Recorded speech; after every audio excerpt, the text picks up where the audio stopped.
In today's video, we are going to be taking a look at the ScaleTrains EMD SD40-2 in the Rivet counter line. We will have three different variations to talk about in this video. Two white-face versions, one having strobe ditch lights, and an SD40-2B, which we had reviewed one of these already, and this one's in a slightly different paint scheme. So stay tuned while we get these out of the boxes and take a quick look at them. We have two of the three locomotives out of the box. I left one inside so you can see the packaging. Nothing too unique. This is pretty typical across the industry, especially with ScaleTrains. You just have your standard sleeve, plastic sleeve with the clip together insert inside. You get your handrails protected, and you got your foam insert that goes on top with the product manual. Inside here you have history, operation on DCC, DC, CV settings, and whatnot. There's also a little bit of history in there.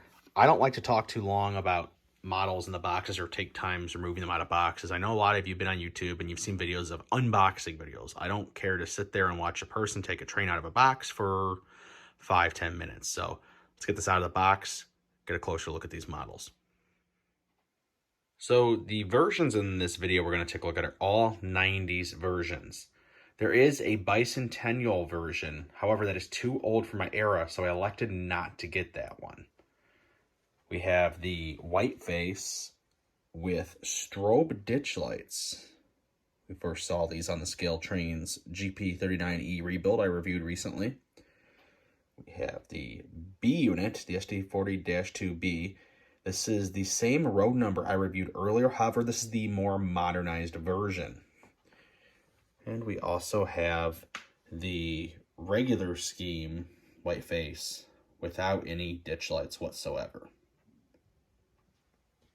So a little bit of variations here we'll go over and look at. The first SD40-2 we are going to look at is the 6358. This locomotive features strobe ditch lights as well as a slightly different lettering from the other one. When you blow the horn, the ditch lights will strobe at random intervals.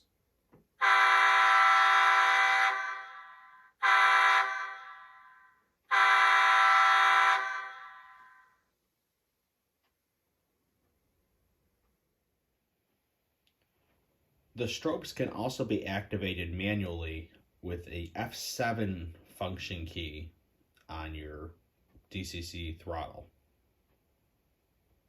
When you blow the horn, they will shut off after a certain amount of time, but when you click 7, they will stay strobing until you click it again.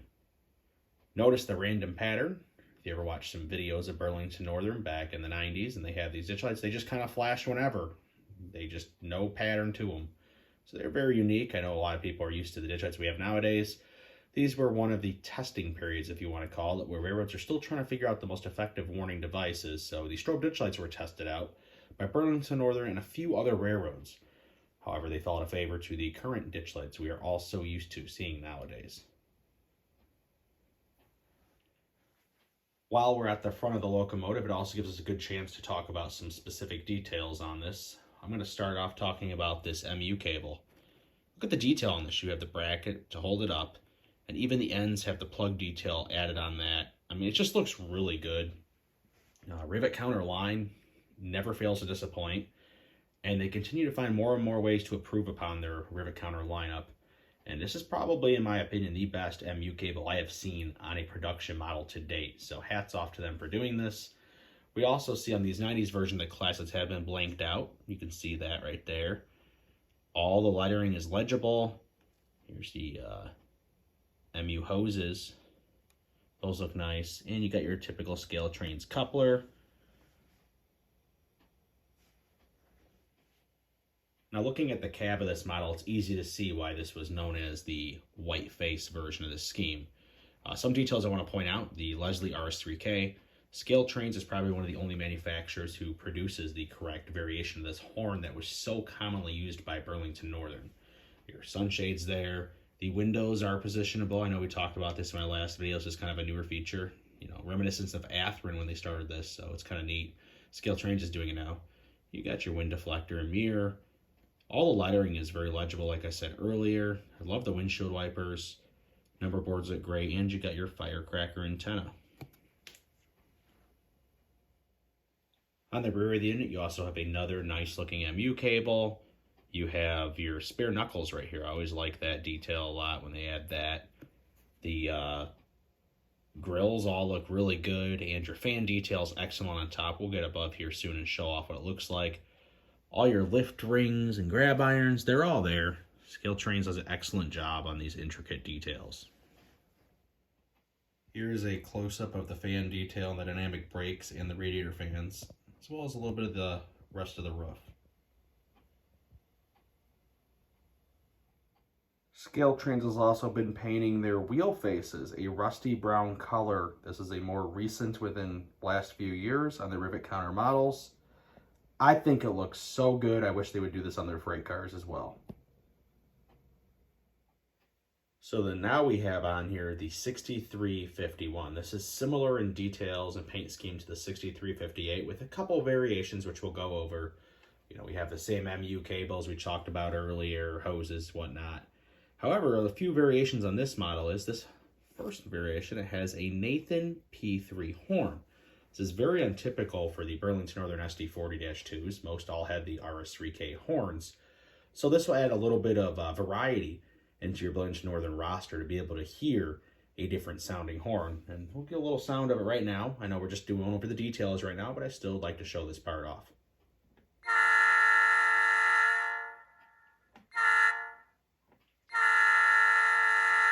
So the neat thing about these locomotives from ScaleTrains is they pre-program these from the factory with the correct horn per model. So this already had this P3 programmed on, which is how many manufacturers do that? Not too many. So I think that's kind of neat.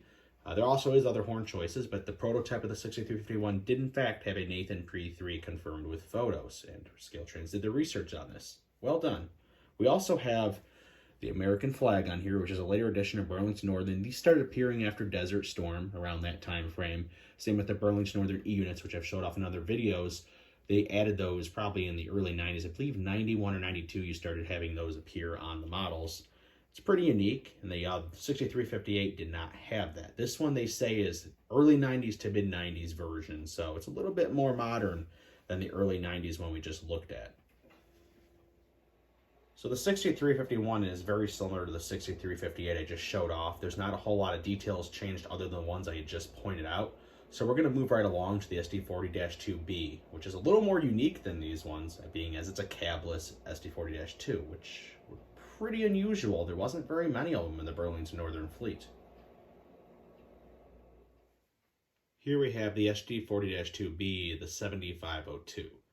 We reviewed the 7502 in the older Burlington Northern as rebuilt scheme. This is the 90s scheme, and we'll get the other one out I have to compare them, and you'll see some differences. Most noticeably, the class lights are blinked out on this version, and you've got a completely different Burlington Northern scheme with the white stripe. You know, this is an extension of the white face scheme, except there's really no face to show off on this because there's no cab.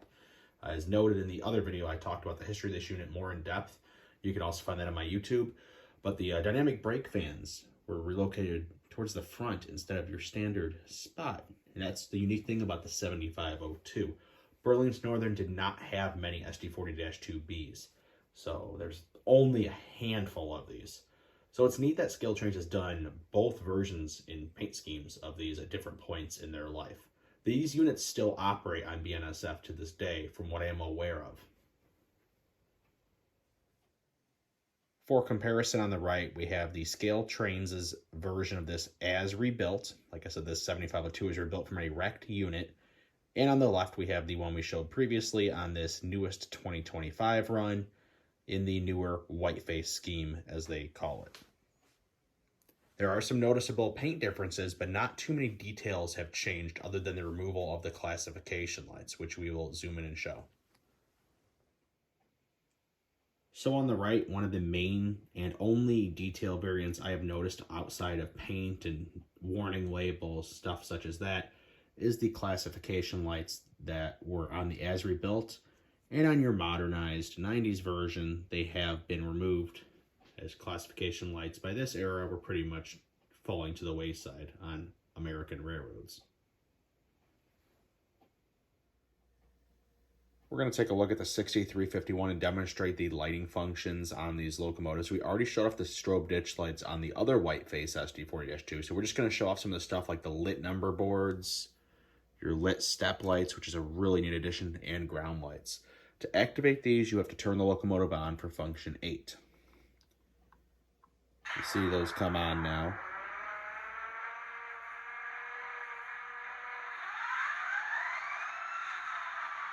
Turn on the headlight as well.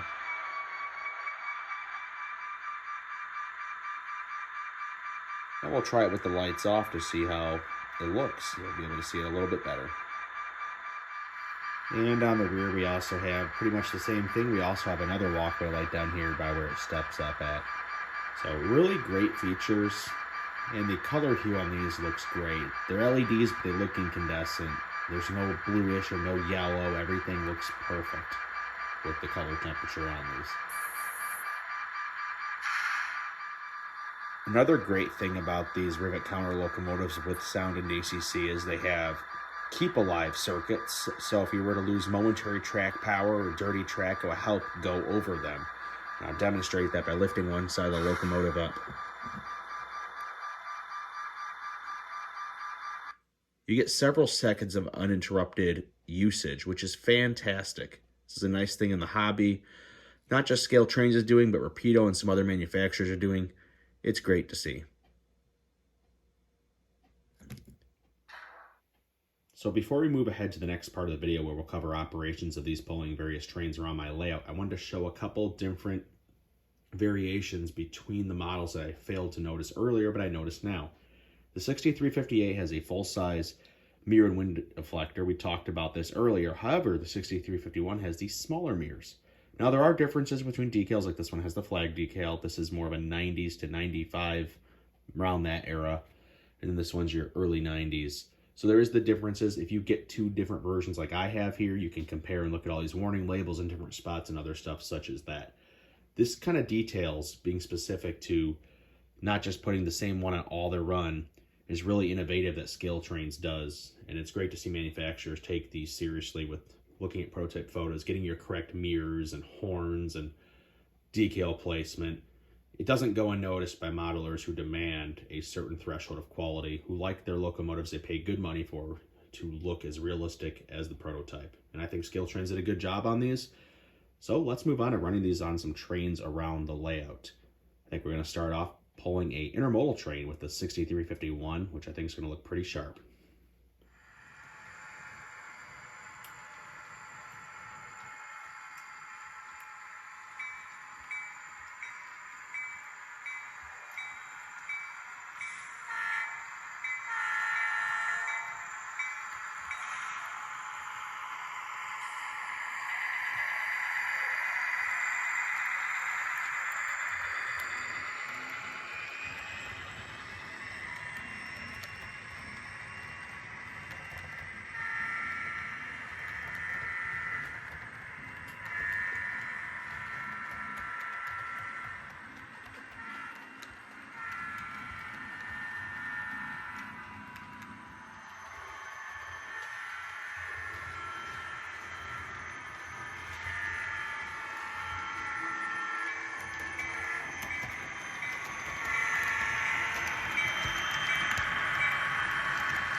Here's a demonstration of the dynamic brakes.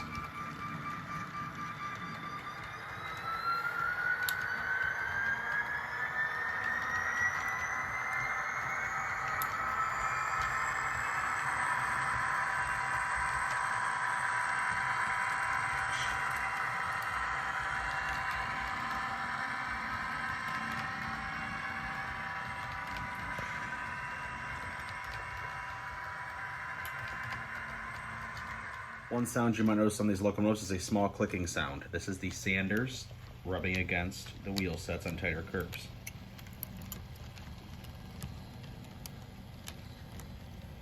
Nothing is wrong with that. It just might be a little of an annoyance of a sound to some. broader curves, I can't suspect you'll have the same issues.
As you can see, the slow speed performance of these locomotives is absolutely phenomenal.